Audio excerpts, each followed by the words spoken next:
زہران ممدانی نے دنیا کے اندر ایک تہلکہ مچا دیا.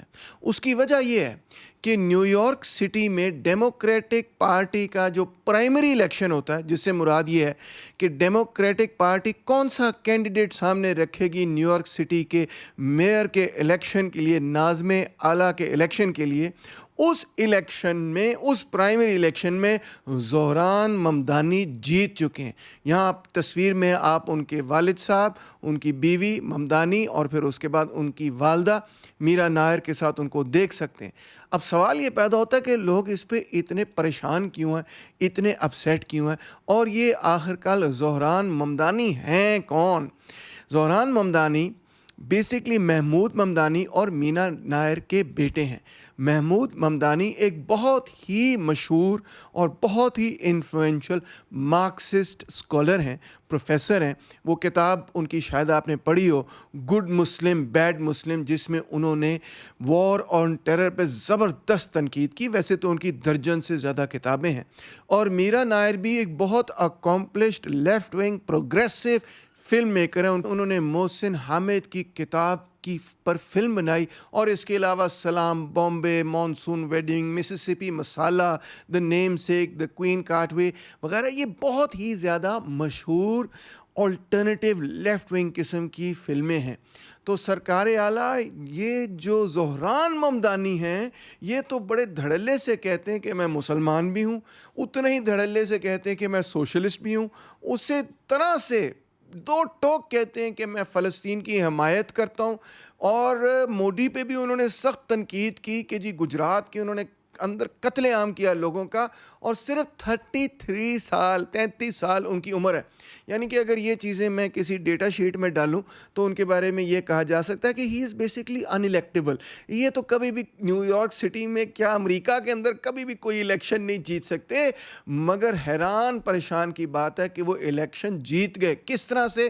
انہوں نے کہا کہ سب سے پہلے رینٹ اور ہاؤسنگ کا مسئلہ ہے، اس میں رینٹ میں کم کروں گا، ہاؤسنگ کو سستا کروں گا، پبلک ٹرانسپورٹیشن کو بھی سستا کروں گا اور بہتر کروں گا عوام کے لیے، ہیلتھ اینڈ سیفٹی عوام کی بہتر کروں گا، اس کے لیے اقدامات کروں گا، کاسٹ آف لیونگ کو کم کروں گا، لیبر کو بہتر تنخواہیں ملنی چاہیے، سٹی اونڈ گروسری سٹورز کو قائم کروں گا جہاں پہ سستا کھانا مل سکے گا، ایجوکیشن غریبوں کے لیے پرووائڈ کروں گا. اور یہ سب چیزیں کہاں سے پوری کروں گا؟ امیروں پر ٹیکس لگاؤں گا، بیسکلی بلز اور فیس وغیرہ سے پوری کروں گا، اور ڈونلڈ ٹرمپ کے پورے ایجنڈے کو نیو یارک سٹی میں ریورس کروں گا.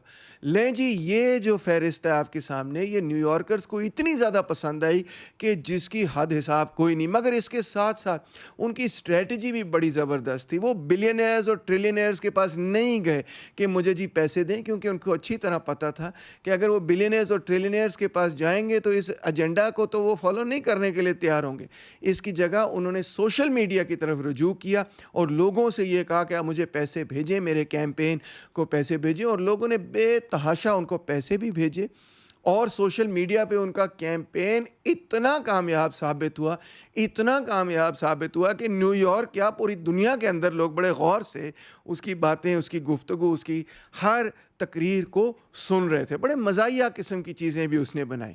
مگر پھر اس کے خلاف زبردست قسم کا کیمپین تھا. دوسری طرف سے اپوزیشن یہ کہہ رہی تھی کہ یہ اینٹی سیمیٹک ہیں، یہ تو مسلم ایکسٹریمسٹ ہیں، اور او مائی گاڈ یہ تو ایک کمیونسٹ ہیں. ہر الزام کا جواب ممدانی نے اپنی سوشل میڈیا کے ذریعے دیا، اور میں سمجھتا ہوں اپوزیشن کو اڑا کے رکھ دیا. یاد رکھیں، نیو یارک کے اندر یہ اینٹی سیمیٹزم کا الزام بہت ہی خطرناک ہے. وہاں پہ تو 1 ملین سے زیادہ یہودی رہتے ہیں، اور یہی اینٹی سیمیٹزم کا الزام لگا کے جیریمی کوربین کو انہوں نے پھڑکا کے رکھ دیا تھا. حالانکہ جیریمی کوربین جیت جاتا، جیریمی کوربین جو ہے پرائم منسٹر بن جاتا، مگر انہوں نے اس کے خلاف ایسا زبردست اور زہریلا پروپیگنڈا کیا سارے کے سارے میڈیا کے اندر کہ جس کی حد حساب کوئی نہیں. انفیکٹ ویسٹرن دنیا کے اندر جہاں پہ بھی کوئی لیفٹ ونگ بندہ کھڑا ہوتا ہے اور غریبوں اور مظلوموں کی بات کرتا ہے اور فلسطین کی حمایت کر دے تو اوئے ہوئے ہوئے اس کے خلاف تو پھر اینٹی سیمیٹزم کی ایک بوچھاڑ ہوتی. اور کیونکہ اس نے ہندوتوا پالیٹکس اور مودی پہ بھی بہت ہی زیادہ تنقید کی تھی، تو اس لیے کنگنا رنوت اور جو ہندوتوا لوگ ہیں انہوں نے کہا ہی he sounds more Pakistani than Indian. لو جی پاکستانی تو اور بھی زیادہ خوش ہو گئے اور انہوں نے یہ کہنا شروع کر دیا کہ کاش ہم بھی ووٹ کر سکتے. مگر دلچسپ بات یہ ہے کہ نیو یارک کے اندر سب سے زیادہ اس کو انڈینز نے سپورٹ کیا اور نمبر 2 اس کو پاکستانیوں نے وہاں پہ سپورٹ کیا. جو نیو یارک میں انڈینز اور پاکستانی رہتے ہیں انہوں نے بے تحاشا اس کو سپورٹ دیا. اب دیکھیں رزلٹ کیا نکلا. یہ آپ دیکھ سکتے ہیں کہ زہران ممدانی کو 43.5% ووٹ ملے اور اینڈرو کومو جو کہ ایک بہت اکمپلشڈ پولیٹیشینز ہیں ان کو 36.4% ووٹ ملے اور تیسرے نمبر پر بریڈ لینڈر آئے جن کو 11.4% ووٹ ملے. اور کیونکہ یہ رینکنگ کے حساب سے ووٹ تھے تو اس میں بہت سارے لوگوں کو ووٹ دیا گیا. اگر صرف 2 یا 3 کینڈیڈیٹس کے درمیان ہوتا تو اس سے بھی زیادہ اکثریت سے زہران ممدانی اس الیکشن کو یعنی کہ ڈیموکریٹک پارٹی کے اندر جو الیکشن تھا اس کو جیت جاتے. اب لوگ یہ کہہ رہے ہیں کہ نومبر دسمبر کے اندر انہوں نے نیو یارک سٹی کا میئر بننا ہی بننا ہے. لیں جی آپ میں سے بہت سارے انقلابی لوگ یہ کہیں گے جی الیکشن سے کیا فرق پڑتا ہے, یہ کوئی انقلاب تو نہیں ہے, الیکشن سے کیا ثابت ہو سکتا ہے, کچھ بھی نہیں ثابت ہوتا. مگر اینگلز کہتے ہیں یونیورسل سفریج یعنی کہ elections is the gauge of the maturity of the working class. یعنی کہ یہ ایک قسم کا میٹر ہے جس سے آپ کو پتہ چلتا ہے کہ محنت کش طبقہ جو ہے وہ میچور ہو رہا ہے, وہ اپنے مفادات کو سمجھ رہا ہے یا نہیں سمجھ رہا. It can not and never will be anything more in the modern state. اس سے زیادہ آپ اس سے کچھ توقع نہیں رکھ سکتے. مگر وہ کہتا ہے but that is enough, مگر یہ بھی کافی ہے کیونکہ اس سے آپ کو اندازہ ہوتا ہے کہ محنت کش طبقہ باشعور ہوتا چلا جا رہا ہے اینڈ سو آن. اور دیکھیں دوسری طرف جو اسٹیبلشمنٹ ہے اس کا کیا ریئیکشن تھا. ڈونلڈ ٹرمپ صاحب کہتے ہیں Dhahran Mamdani 100% communist lunatic, he looks terrible, his voice is grating, he is not very smart. Donald Trump صاحب یہ کہہ رہے ہیں کہ وہ بہت زیادہ عقل مند نہیں ہے. یعنی کہ اسٹیبلشمنٹ اس وقت ہلی ہوئی ہے, ٹرمپ صاحب اس وقت ہلے ہوئے ہیں, اتنے انفیکٹ وہ ہلے ہوئے ہیں, اتنے وہ گھبرائے ہوئے ہیں کہ ان میں سے کچھ لوگوں نے, ریپبلکن پارٹی میں سے کچھ لوگوں نے یہ بھی کہا ہے کہ ڈونلڈ ٹرمپ صاحب آپ اس پہ کمیونسٹ کنٹرول ایکٹ آف 1954 لاگو کر دیں. وہ ایکٹ جو کہ مکارتھی پیریڈ کا ایکٹ تھا جب کمیونسٹوں کو انہوں نے رگڑ کے رکھ دیا تھا. ہر جگہ سے انہوں نے, ہر نوکری سے, ہالی ووڈ سے, حکومت سے, ہر سینسٹیو ایریا سے, میڈیا سے ان کو نکال دیا تھا کمیونسٹوں کو. وہ اب یہ کہہ رہے ہیں کہ جی اس کی سٹیزن شپ ہی ختم کر دی جائے, اس کو ملک سے باہر نکال دیا جائے, اس کو آئس بیبی کر دیا جائے, اس کو اپنے ملک واپس بھیج دو کیونکہ یہ تو صرف 7 سال سے امریکہ کا سٹیزن رہ چکا ہے, تو اس کو ڈپورٹ کر دیں آپ کیونکہ یہ ایک کمیونسٹ ہے.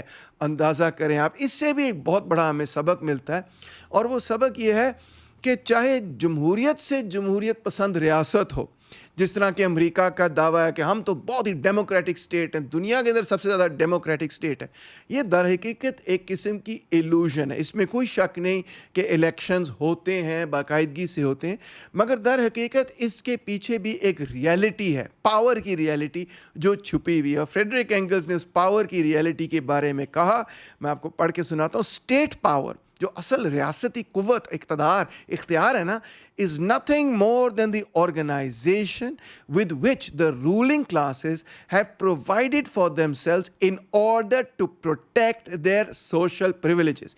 یعنی جو اصل ریاست ہے نا وہ ایک تنظیم ہے, ایک ایسی آرگنائزیشن ہے جس کا مقصد در حقیقت یہی ہوتا ہے کہ حکمران طبقے کی جو سوشل پریویلیجز ہیں نا ان کو پروٹیکٹ کر کے, ان کو مستحکم کر کے رکھنا, ان کو بچا کے رکھنا. کسی طرح سے بھی ہماری سوشل پریویلیجز نہیں ختم ہونی چاہیے. ہم جو جنت والی زندگی گزار رہے ہیں یہ نہیں ختم ہونی چاہیے. در حقیقت ریاست کا یہی کام ہے. ایک جمہوریت پسند ریاست کے اندر, سماج کے اندر اس کام کو کیسے کیا جاتا ہے؟ جمہوریت پسند سے میری مراد یہ جہاں پہ الیکشنز وغیرہ کرائے جاتے ہیں, سب سے پہلی بات تو یہ ہے کہ الیکشن کرانے سے پہلے آپ کینڈیڈیٹ کو اسکرین کرتے ہیں. پارٹیز جو کہ بیسکلی بلینئرز اور ٹریلینئرز کی فنڈنگ پر ہی چلتی ہیں, پاکستان کے اندر بھی پارٹیاں ایسی ہی ہیں. اگر آپ بلینئرز اور ٹریلینئرز کو جیت جائیں اور کہیں کہ میری پارٹی کو سپورٹ کریں, پھر آپ کے پاس اتنے پیسے آ جاتے ہیں کہ جناب عالی آپ الیکشن میں بھی کھڑے ہو سکتے ہیں. یہی نظام ہر جگہ وہاں پر موجود ہے جہاں پہ سرمایہ داری نظام موجود ہے, اس کے ساتھ الیکشنز وغیرہ ہوتے ہیں کہ پارٹیاں کینڈیڈیٹس کو اسکرین کرتے. مگر زوران نے اس کو بائی پاس کر دیا. سوشل میڈیا پہ جا کے اس نے پبلک سے اور عوام سے کہا کہ مجھے پیسے دیں, میں آپ کے لیے کیمپین کرنا چاہتا ہوں. پھر اس کے بعد دوسرے مرحلے پر ہوتا ہے پریشر ٹو ماڈریٹ ڈیمانڈس. ٹھیک ہے تم پارٹی کے اندر الیکشن تو جیت گئے ہو, ٹھیک ہے ہو سکتا ہے تم اس کنسٹیچوئنسی میں الیکشن جیت گئے ہو, مگر دیکھو یار معاملات ہینڈل کرنے کے لیے تمہیں اپنی ڈیمانڈس کو کوٹ ان کوٹ ماڈریٹ کرنا پڑے گا, واٹر ڈاؤن کرنا پڑے گا. اس سے مراد وہی ہوتی ہے کہ جناب عالی جو پریویلیجز ہیں رولنگ کلاس کی ان کو نہیں چیلنج کرنا, باقی تمام مسئلے کرتے رہو, ریس پہ بات کرتے رہو, جینڈر پہ بھی بات کرتے رہو, سیکشولیٹی پہ بات کرتے رہو, اس سے ہمیں کوئی اختلاف نہیں. مگر ہاں اگر ہمارے پہ ٹیکس لگانے کی تم نے بات کی, اگر ہم سے پیسے لینے کی, redistribution of income, redistribution of wealth کی بات کی, غریبوں کو امپاور کرنے کی بات کی, تو ایسی کی تیسی ہم تمہیں آسٹرسائز کر دیں گے, ہم تمہیں باہر نکال دیں گے, ہم تمہیں میڈیا پبلسٹی نہیں دیں گے, ہم تمہارے خلاف نیگیٹو کیمپینز کریں گے, ہر حوالے سے کیپٹل سٹرائک کر دیں گے, ہم ہر حوالے سے تمہیں آئسولیٹ کرنے کی کوشش کریں گے. اور اگر وہ بھی کامیاب نہیں ہوگا تو دین دا میل فسٹ ایمرجز فرام دا ویلوٹ گلو. یار یہ میرا بڑا فیوریٹ انگریزی کا ایکسپریشن ہے. اس کا مطلب یہ میلڈ فسٹ, یہ چین میل جو ہوتی ہے نا, جو آپ دیکھ رہے ہیں پیچھے تصویر کے اندر, چینز کو ایک دوسرے کے ساتھ جوڑ کے ایک آرمر بنایا جاتا ہے کہ آپ کو کوئی تلوار نہ لگے. تو میلڈ فسٹ وہ ہوتی ہے کہ جو فسٹ جس کے اوپر آرمر لگاؤ, مگر اس کو کس چیز میں ڈالا ہوتا ہے, ایک ویلوٹ نرم قسم کے فیبرک میں ڈالا ہوتا ہے کہ نہیں ہم تو آپ پہ صرف دستے شفقت رکھ رہے ہیں. در حقیقت اس دستے شفقت کے پیچھے کیا چیز ہوتی ہے, ایک میلڈ فسٹ, ایک قوت, ایک ڈنڈا, ایک تلوار, اور وہ صرف تبھی باہر نکلتی ہے جب اس قسم کے کینڈیڈیٹس آپے سے باہر ہو جائیں. اب زوران ممدانی کے ساتھ آگے کیا ہوتا ہے کیا نہیں ہوتا, یہ تو دلچسپ کہانی ہے, دیکھنا پڑے گا کہ کس طرح سے اسٹیبلشمنٹ اس کا رستہ روکنے کی کوشش کرے گی. کیا وہ اینٹی کمیونسٹ ایکٹ 1954 لاگو کریں گے, اس کو ڈپورٹ کریں گے, اور کوئی حربہ استعمال کریں گے, اس کے خلاف آسٹرسزم کریں گے, جھوٹے کیمپینز چلائیں گے, کیسے روکیں گے اس بندے کو, اور اگر وہ میئر بن گیا تو کیسے انشور کریں گے کہ اس کی جو ڈیمانڈز ہیں, اس کا جو پروگرام ہے وہ امپلیمنٹ نہ ہو. اسی چیز کو دیکھتے رہیے, آپ کو خود سمجھ آ جائے گی کہ پالیٹکس اور ریاستوں کی اصلیت کیا ہوتی ہے ایک سرمایہ دارانہ ملک میں, جس میں وہ یہ کہتے ہیں کہ جی ہم تو بہت ہی جمہوریت پسند ہیں. Thank you so much.